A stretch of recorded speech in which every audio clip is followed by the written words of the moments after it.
What's up, everybody, and welcome in to another edition of The Sit Down. As always, if you enjoy this video, please make sure you hit the like button and let me know what you think in the comment section below. If we get this video to 1,000 likes, I will give one lucky commenter a special cash prize. So make sure you hit the like button and show some love in the chat box in the comment section below. If you're new around here, you just haven't done it yet, you're living under a rock and seeing this video for the first time, I don't know what you're waiting for. Hit that subscribe button below now so you never miss another sit-down video. Today, ladies and gentlemen, we're going to get into another very interesting organized crime topic. And the question I'm asked many times, I've been asked this all the time in my DMs, is who are some of the most dangerous people in the history of the American Mafia? And I've also been asked if today's individual stacks up with the likes of Tommy Patera and Roy DeMeo. My answer was absolutely. Today, we're going to talk about one of the most ruthless, feared individuals in the history of the Mafia. He had the great combination of his ability to make money, lead, and to kill if necessary. The story of Charlie Moose Panarella. Next on Sit Down Shorts. Charles Panarella was born January 5th, 1922 in the New York borough of Brooklyn. He would most of his life live in Sheepshead Bay at 2328 East 23rd Street in that neighborhood. For Charles Panarella, he would begin his criminal career very early. In his teens, he would hit a growth spurt and grow to basically over 6 foot tall. He was a tall, imposing individual, and at one point developed a scar on his bottom lip, which made him look like a tougher guy than he was. It's unclear as to how he got that scar. By the age of 15 in 1940, Charles Panarella would be arrested, and he ran the streets committing burglaries and carrying illegal guns. Panarella was a tough dude, and he started running with neighborhood hoodlums in Brooklyn. By the early 40s, he would graduate to commercial burglary, and at one point at 19 years old in 1943, cops would bust he and 2 other individuals after the foiled burglary of a jewelry store. Ultimately, for Charles Panarella in the 50s, he began associating with members of the Mafia in Brooklyn. If you know anything about Brooklyn, particularly Red Hook and certain other parts, it was run and dominated by the Colombo Crime Family. That's exactly who Panarella started shooting in with. He began running with members of a crew belonging to legendary Colombo Capo, Giovanni, Johnny Bath Beach, Odo. Now, for Odo, he was a huge Capo regime in the family and made a lot of money in bookmaking out of Coney Island, Brooklyn. Before the books would close in 1957, Charles Panarella would be inducted into the Colombo Crime Family, and he would run under the tutelage of Johnny Bath Beach, Odo. Now, for the Colombo Profaci group at that point, Panarella would act mostly as an enforcer, a debt collector, someone that was making money through shylocking and other rackets.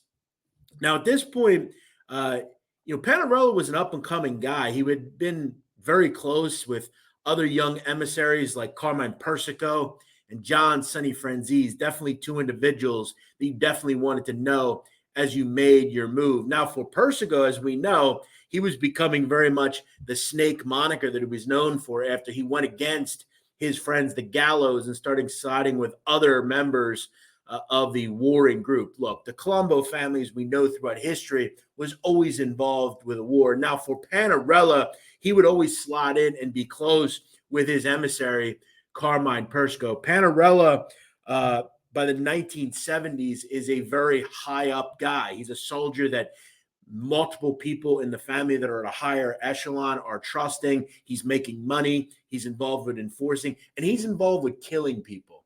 At one point, in a book written by former mayor of Las Vegas, Oscar Goodman, who before his mayoral career was a lawyer for mobsters, including Charles Panarella, he would talk about a story that Panarella was known for, that at one point in ultimately killing an individual, before he would kill an individual, make that person eat his own testicles before killing him. That is a story known about Charles Panarella. He was a very destructive, dangerous individual. Now, I've said this before and in different videos. In my estimation, when you truly look at the Mafia, they weren't exactly ruthless in the terms of they weren't cutting your fucking head off on video like a cartel would do. They weren't feeding you to livestock like members of the Mafia in Italy do. Basically, the Mafia generally was just going to shoot you in the back of the head.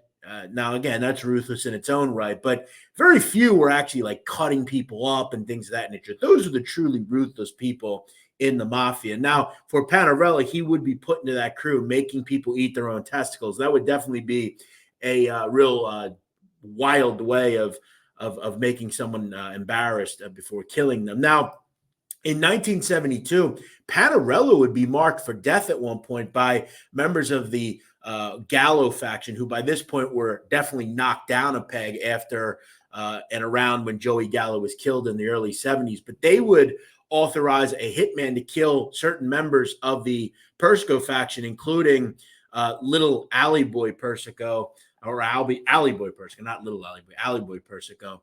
In 1972, Alley Boy Persico, Charles Panarella, Jerry Langella, and Joe Iacovelli were dining in a restaurant in Manhattan called the Neapolitan Noodle. During that point, gunmen had heard that they were there, and he had went there to kill them. During the transit of him getting to the restaurant, those four individuals leave the restaurant. Four businessmen come in and sadly are mistaken for that group of Colombo gangsters, and they are slaughtered inside the restaurant. This would be a huge public outcry, not only from the mayor, but members of law enforcement, and they would wage war against the Mafia that these people were going to be brought to justice that killed these four innocent individuals. Now, Panarella would escape. He never ultimately would be killed, and he would move on in his life. By this point, though, in the mid-70s, Johnny Bath Beach Odo would die, and Panarella would take over his crew. But in 1974, we have to get to a very interesting situation involving Mr. Panarella. As I said in a previous video that can be seen up here, I would talk about a crazy Colombo captain in Coney Island called Mimi Schiallo. And I am not going to tell this story again, but Schiallo was an up-and-coming capo regime, had a lot of guys under him. He was making a lot of money. And he was viewed as an up-and-coming threat, a guy that maybe had the ability to take leadership down the road in the Colombo Crime Family. The problem that Mimi Schiallo had, as I said in this video, he was a major drunk. He was a degenerate. He constantly had alcohol-fused rants and things that would happen due to his consuming alcohol. And at one point in the 70s, he was at a restaurant in Brooklyn when Carlo Gambino walks in. Allegedly, Schiallo insults him in multiple different ways. And in 1974, he was marked for death. Now, we don't truly know if Schiallo was killed because he was a threat or because of his verbal assault to Carlo Gambino. We'll be the judge of that, and we can wonder to this day. In 1974, though, Schiallo's body would turn up under Otto's Social Club on President Street in Brooklyn. Many people believe the chief hitman in that case, alongside Little Joe Brancato, was Charles Panarella. He was an accomplished hitman and a very feared individual. Now, as I said, in 1975, Johnny Bath Beach Odo would die, and Panarella would take over his crew and assemble a very lucrative group of earners and killers. Panarella had a very distinguished crew, including his brother-in-law, John Jackie DeRoss, William Wild Bill Cutolo, huge earner Nicholas Nicky Rizzo, Greg the Grim Reaper Scarpa, and an individual called Dominic Soma.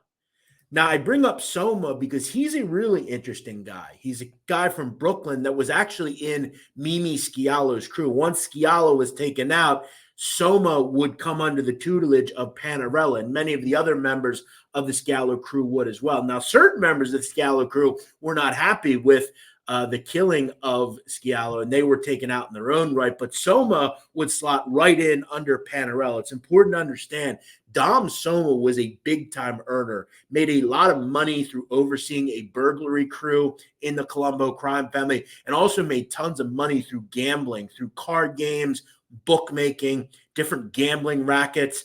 And he owned a bar. Soma was a big earner, and all of these individuals, whether it's Cutolo, Scarpa, Nicky Rizzo, DeRoss, Soma, all were kicking up a lot of money to Panarella. He was a very powerful individual, and this would ultimately come back to bite Panarella because due to some of his odd behavior in overseeing his soldiers, including calling them in the middle of the night to collect, and just other concerns, Persco starts getting wind of this, who by this point, he is a rabid boss of the family.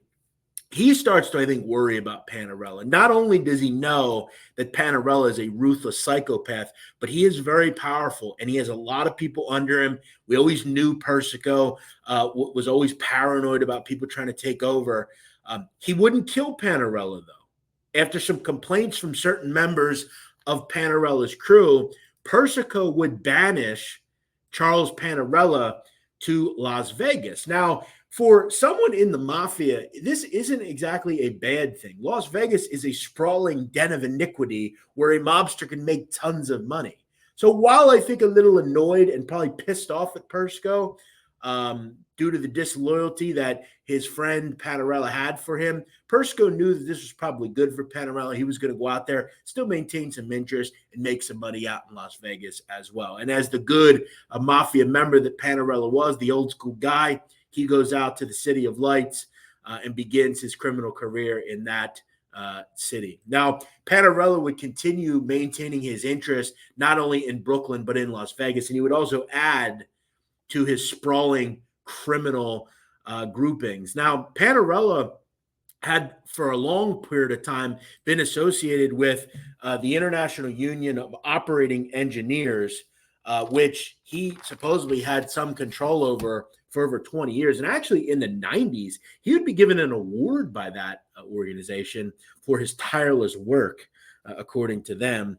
But he would maintain interest not only in Local 14, but Local 15 of the Union of Operating Engineers, and was making a lot of money through that locale. He also would become involved at one point with money laundering operations in schemes at the old Maxim Casino in Las Vegas, a scheme that would end up getting him about a 15-month prison sentence for money laundering. Remember, one thing that I have not talked about throughout this sprawling criminal career is any prison time. That would be the first time that I know of for over a year that Panarella would actually spend in prison. He may have had some knockaround months or so in prison when he was younger. None that I could really find, though. Panarella did the unthinkable. He was a mobster for decades and never went to prison. Now, during the 90s, during the Arena Persico War, Panarella, who was definitely annoyed at Persico, would actually side and consult Vic Arena during all that stuff. But once that would wind down, Charles Panarella would continue his operation from Las Vegas, but really began advising people, started making moves, and really probably, I think at some point, should have been consigliere of the family. He'd have been a perfect consigliere for the Colombo crime family. Once Persico and Arena were in prison, and the family kind of came under the tutelage of even like Joe Waverly and Tommy Schatz and those guys. I think Panarella would have acted as a pretty damn good consigliere in his 80s. At one point in the early 2000s, it was actually brought up on Wiretap that Panarella was overseeing a dispute between the Genovese crime family and the Colombo crime family over no-show jobs in the construction industry in Manhattan. And he would actually report back to New York and be involved in a sit-down representing the Colombo family in that case. During the trip, there were certain wiretaps that would come up. One of the wiretaps, we would overhear John Jackie DeRoss at one point lamenting about his brother-in-law, Charles Panarella, and how feared he actually was. Mr. DeRoss would say on camera on a wiretap, quote, "Panarella would chop your fucking head off. He's an old man, but you know what? They still shit their pants about him."